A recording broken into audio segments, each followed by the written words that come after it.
To jump in here and talk a little bit about our upcoming joint health conference. I'm so excited about this opportunity. It's September 15th and 16th, right around the corner. And if you don't know anything about it, you should definitely jump on our website. You can click the link below. It's at hope-charities.org, and you can learn all about this amazing event that we have coming up. There's going to be a lot of great topics with some amazing speakers that you're definitely going to want to hear about how to avoid joint damage and even joint disease while living with a bleeding disorder. It's going to be a fantastic set of conversations. The best part is these live sessions, you're going to get a chance to be able to not only hear great educational information, but there is engagement where you can actually ask questions and get some answers to maybe some things that you've been thinking about your own personal situation. We're also going to have a ton of fun doing it together. We're going to be doing giveaways and prizes in every breakout session. So if you can only come to one, you get to participate in that. But if you can come to 3 or more per day for both days, you actually will be entered into a chance to win the grand prize, which includes a trip for 2 to Key West, Florida, which is exciting, and a bunch of other exciting things too. So definitely make sure that you go online and register for this free event right now and learn more about this amazing conference. So, but one of the things that I'm really excited about is to talk a little bit about ultrasound and what role that plays in detecting your joint health where you stand currently. And I've invited a good friend of mine, Dr. Tami Singleton, to join me to talk a little bit more about this topic. And Dr. Singleton, it is great to see you. Thank you so much for joining me at the podcast today. Absolutely. I'm so excited. Yeah. Yeah. It's going to be a great event. I cannot wait. I know you're extremely passionate about this topic on ultrasound, but I'm just thinking I know there's a lot of people that may be watching this for the first time and they have no idea. You're hemo famous to me. Everybody knows who Dr. Tami is, but just in case there's a few people watching now, I think it'd be great just to introduce yourself and tell us a little bit about where you're from and your background and what your role is. Absolutely. So again, I'm Dr. Tami Singleton. I'm a pediatric hematologist by training, but for many years, I've had the honor and the pleasure to treat both children and adults with bleeding and clotting disorders, of course, including hemophilia. I'm a South Louisiana native. I'm actually originally from Baton Rouge. I have probably spent more of my adult life now in the New Orleans area. I, again, have considered this to be an honor and a blessing. Dr. Cindy Lessinger was a mentor of mine when I came back to New Orleans after training at Hopkins. I spent some time both at LSU and at Tulane, and we have a phenomenal community of hemophilia treaters in the state of Louisiana, and I am very honored to be a part of that group. In 2019, however, I joined the Mississippi Center for Advanced Medicine with a location in Slidell, Louisiana, serving as the Louisiana Center for Advanced Medicine. So I'm kind of right on the cusp in terms of the borders of the state of Mississippi, Louisiana, also very close to coastal Alabama. So I serve patients from the entire region, much like other hemophilia treatment centers. We, kind of serve everyone typically in a tri-state area, usually. Yeah. So I'm very excited to be here. Super excited about the topic of the conference. It's time, to have something that we can kind of chew on and talk about collectively as a community. And I'm really excited to have an opportunity to talk to you a little bit about ultrasound. I am too. I think it's a fantastic topic. I know that, I think I talk to patients every day. And one of the things that I find is that a lot of times people feel like, well, we have good treatment that's safe and it's accessible to most people in the United States. And there seems to be this vacuum where many patients kind of taking a breath and say, you know what, I can maybe play a little sports in high school and I can do a few activities that weren't possible in decades gone by. But there seems to be this idea that joint disease is really no longer a problem. And yet we still see people that as they are aging, they're still starting to have problems. Maybe it doesn't happen at 12 and 13 and even 20 years old like it used to, but we're seeing it now at 30 and 32 and 30. And so the question is that are there things that we could do to address this? And I know this is a big, important topic to you, but tell me a little bit about what you're seeing and how do you feel like this topic of addressing joint health and joint disease and kind of the long game. How does that play into your practice and what Right. you're passionate about? Sure. And first, I guess I'll dive in and explain that I think that, we talk about hemophilia, but we talk about it and should maybe break it down into sort of some generational changes, right? Because treatment has changed so significantly over time, there was a time in the not too distant past where prophylaxis, right, was not like the norm. It was not something that was used either in pediatrics or for adults. And in 2007, when this really started to take off in the United States after the joint outcome study, we still primarily had, and still today, have most patients living with severe hemophilia that are children that are on prophylaxis. We still have a lot of adults that are just using on-demand therapy, which I refer to as that bleed, treat, bleed, treat. Well, because of that, because of those historical changes over time, there are a lot of people who are adults, and I'll include adults when I reference this age group as those adults, especially those who are over the age of 40, who have significant joint disease, living with significant joint disease, requiring joint replacements, did not have an opportunity for that primary prophylaxis starting before there was any significant joint damage present. But then there are groups in transition, again, moving on generationally, where patients were on prophylaxis as children, and now those children are adults, late 20s, early 30s. And there are two different phenomenons, right? So one is prophylaxis is designed to prevent bleeding episodes. And even the way we use prophylaxis has changed over time, but prophylaxis doesn't prevent all bleeding episodes. So what happens when you have hemophilia and you do experience a joint bleed? I'll pause there for a second and I'll say it again. So what happens when you have hemophilia and you're on prophylaxis, which is designed by design, it is to prevent bleeding. But what happens when it doesn't?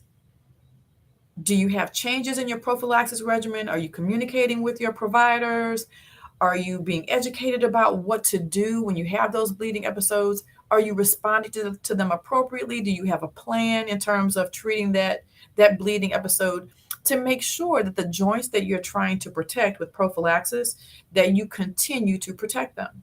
So one of the reasons why, Jonathan, you start to see some of this joint disease in adults, even those adults who were on prophylaxis as children, is because of those breakthrough bleeding episodes that may or may not be addressed or treated appropriately. And there are lots of different reasons as to why, that is. I'll also have to add that unfortunately, factor prophylaxis in general, and hemophilia is not a force field, right? So it also doesn't change some of the things that happen as we age. So naturally, as we age, even when you don't have hemophilia, you have the wear and tear sort of on a joint and within a joint space. It's just you see those changes prematurely. You see them much earlier in patients with hemophilia, including those patients who are on prophylaxis. So we're talking about multiple things. We're talking about lifestyle. We're talking about being on prophylaxis, not being on prophylaxis. We're talking about managing bleeding episodes when they do occur. And then we're talking about life and aging and what naturally happens.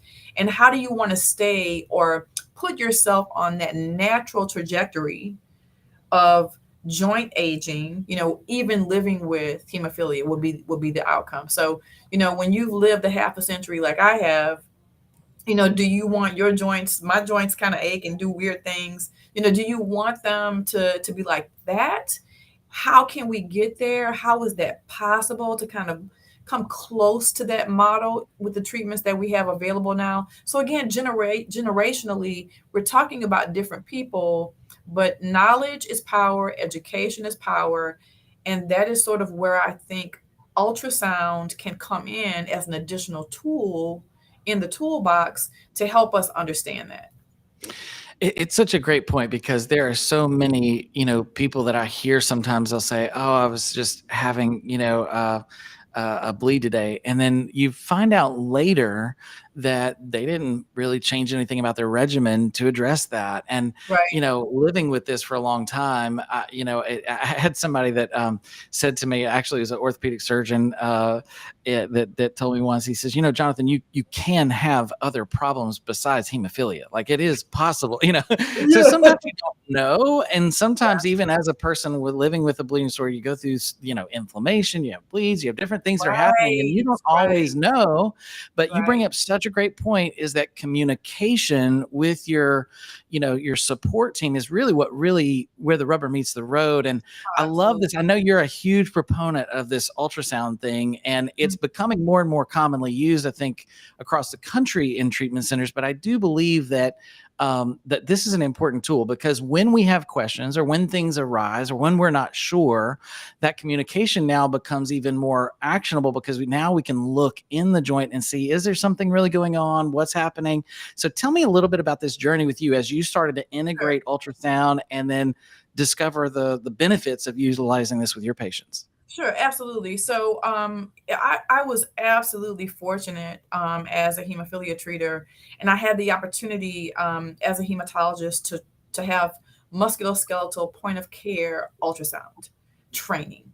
So, point of care musculoskeletal ultrasound training. What that means is that I was given an opportunity to learn from ultrasonographers, to learn from other hematologists in the hemophilia community using ultrasound. Um, I learned how to use it as a tool. I learned how to use it diagnostically, to determine if there is a bleed within a joint space, to sort of analyze what that joint space looks like, how much damage is in that joint space, to look at the bone, to look at the cartilage, to look at the soft tissues. We were also educated and trained in terms of joint injections, to help to prevent pain, decrease inflammation within a joint space when a bleed has occurred over time, or when there's some chronic changes in a joint, to try to decrease that inflammation. You can't change the permanent changes that are there, but sometimes those injections can be very helpful. The learning curve is very steep. And again, I was very fortunate at the time to be a part of the Tulane team. There were teams across the country that mirrored our team at Tulane, where there was a physical therapist, a physician or two, sometimes other support providers, physician assistants, nurse practitioners, who learn how to use ultrasound as a point of care analysis, a point of care tool. So it's the same ultrasound machine that you would go to radiology, for example, to have an ultrasound done. The same machine that's used when a woman is pregnant, like to take a look at a baby. We're, however, using this ultrasound in the examination room as an assessment tool, an additional assessment tool. Now, here's what's really cool about ultrasound. Ultrasound helps both the provider, the doctor, the nurse practitioner, the physical therapist, the physician's assistant, to understand what's happening in the joint space, right? So, is there a bleed actively going on or not? Do you still have significant changes in that joint space because you had a bleed 2 weeks ago? What's happening chronically? You're telling me your joint feels fine, but it looks awful, in there. You have tons of extra soft tissue. You have a Doppler signal that's hot and kind of snap, crackle, pop, we call it, because there are all these extra blood vessels setting you up for extra joint bleeds. Do you have some cartilage loss? Do you have bone spurs? So it helps the provider to really have a good understanding at the bedside of what's happening in that joint space.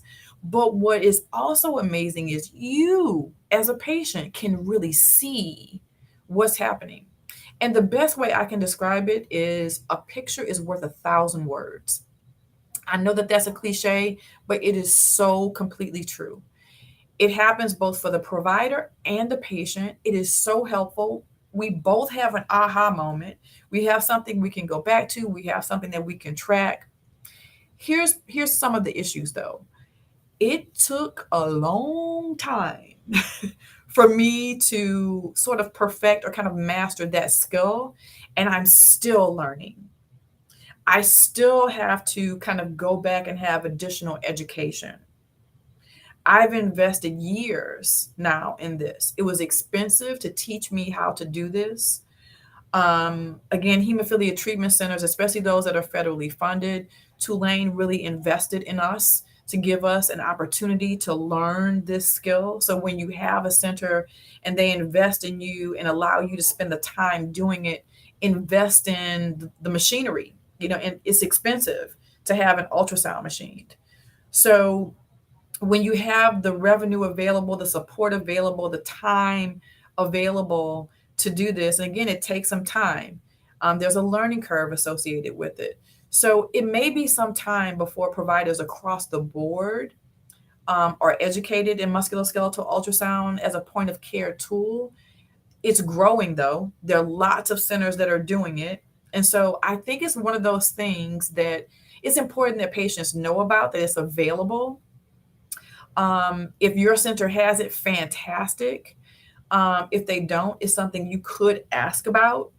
If your center doesn't have point of care musculoskeletal ultrasound available, well, it may be important just that you have a conversation about imaging, period, right? MRI is technically still the gold standard within the hemophilia community. Maybe it's time for you to have an MRI. Now, MRIs, it takes a while to set that up. You have to schedule the appointment. It's not done at the bedside, but it's also very important and a fantastic tool. Again, the convenience with ultrasound is I'm talking to you. We're talking about that elbow that may be something very new for you. I can very quickly, let me take a look at that.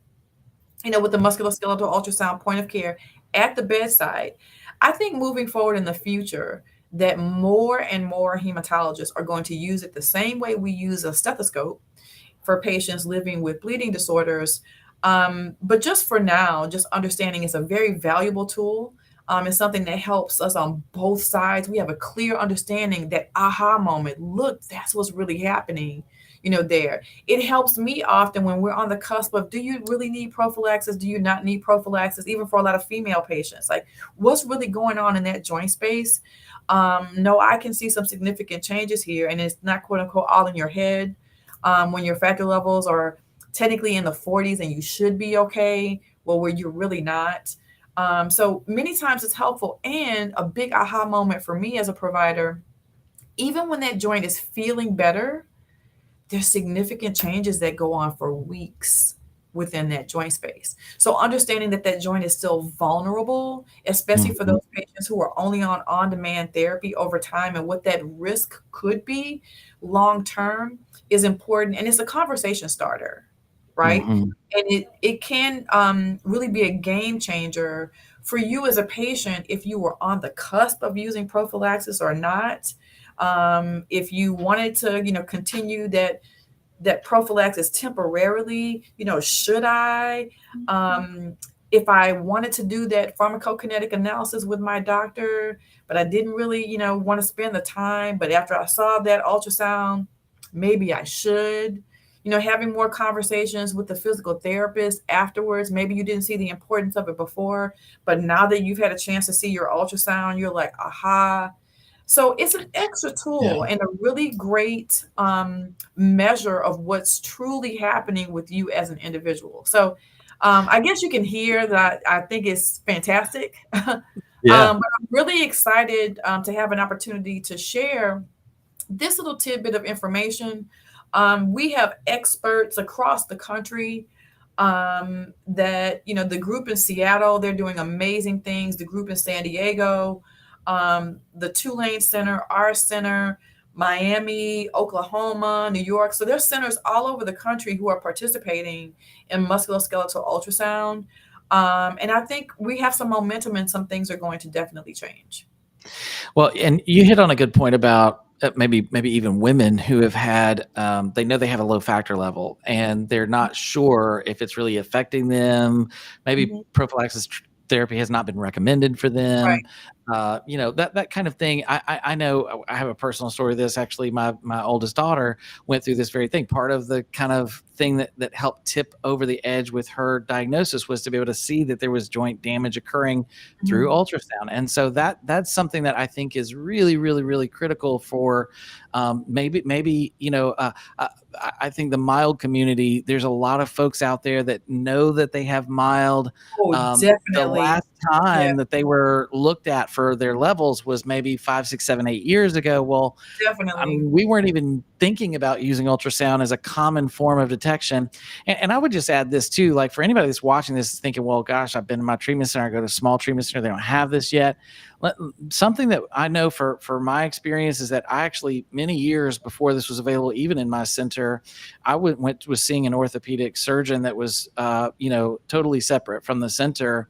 And actually, they were able to recommend doing ultrasound at that time. And so I had some imaging done before this was commonly practiced in the center. Now, of course, I think we're documenting it every visit, and that's a wonderful thing to see changes. I think that's huge, and I'm so excited about that. But there may be some options for you if you're mild or if your center doesn't offer it. I Mhm. definitely think you got to be able to advocate for yourself and ask for this, right? Absolutely. I think that you and most people in the hemophilia community, you are great in terms of advocating for yourselves. I would absolutely ask about this, but I would encourage you to take it an additional step. So we really need evidence, right? We need solid medical evidence. We want to, as providers, practice evidence based medicine. Like we know that this works, and here's why. And we want to have real change. So, ideally, we need to have more research. We need to have more clinical research. When you hear us talk about clinical research, protocols, studies that involve musculoskeletal ultrasound. So, one of the ways that you actually can really empower yourselves is if there's a study that involves point of care musculoskeletal ultrasound, get on it if you can, right? Support that study so that we as a community can have evidence that this actually works or not. If you don't know that a study is, maybe even ask your provider. If you have a provider who has musculoskeletal ultrasound, hey, Dr. Singleton, are there any studies, for women and musculoskeletal ultrasound? Are there any studies for patients that have mild to moderate disease and musculoskeletal ultrasound? Well, if they're not, would you consider starting one? So something like that. I think that we certainly have these anecdotal things, and I can say from my clinical experience that I know that it works. I can say that it's powerful, but we don't really have a standard for it across the country, right? With all providers, and so to establish that standard, we need your support. We need your demands in terms of making sure that we have ways to have this evidence to support this. So again, if you hear about a study with musculoskeletal ultrasound, you know what? Hop on it if you can. If you haven't heard of one, ask for one. You guys are great advocates. This is what we need to really determine, does it work in this community? And once we make that determination, we can have more support so that other providers can learn. So other providers will have the financial support to learn. Other providers will be given the time to learn, because once it becomes a standard, well, now we all really have to rise right to that standard. So there are I lots of love cool that. things yet to talk about in terms of musculoskeletal ultrasound, but I'm looking forward to hearing all the great speakers at the conference. You have a fantastic lineup, and I'm definitely honored to be one of those. Well, I'm really excited. I know that this is coming up September 15th at 5 p.m. Central Standard Time. So if you're on the East Coast or the West Coast, make sure you set your calendars appropriately there. But thank you so much for being willing to do this conversation. I know there's going to be some science involved and some slides that you'll be able to show us more detail about so we can understand what you're looking for, what you're seeing. But I Yeah, think, like you said, education is power. And if we can get this in our minds of what do we need to be talking to our physicians about, this is where the conversation turns into action, which turns into better treatment, which turns that's into right. long-term outcomes that will help every single person. So thank you so much, Dr. Singleton, for all that you do for the community and for doing this talk, especially. I'm really excited about it, and we'll see you very, very soon. Absolutely. Absolutely. I'll see you soon. Okay, take care. Well, Wow, I cannot wait for this session. If I didn't say it already, this is going to be a fantastic session that you don't want to miss out on. Again, like I said, September 15th at 5 p.m. Central Standard Time. If you haven't registered yet, you can go right to the website and register on the website. You can find out all the information about the sessions that are happening with other speakers. You don't have to register for each session individually. You can just register one time and we'll send you the links for every session. But this is going to be a fantastic opportunity for us to get to know more about how to take care of ourselves, and that long-term outcomes that we have are so important. This is the only body that any of us are going to have. One thing that Dr. Singleton mentioned that I think is that once you have damage, you can't go back. The best hope you have is to keep what you've got from the beginning as healthy as possible. So let's work to that end. I hope that you come and join us for this session and many others. It's going to be a great time. And if you have any questions, you can always email us, events@hope-charities.org. You can get more information if you have any questions about that. But again, thank you to Dr. Tami Singleton for joining me for this podcast today and for being a part of this great conference. I think it's going to be a lot of fun, and we hope to see each and every one of you there. So take care. Thanks for joining us.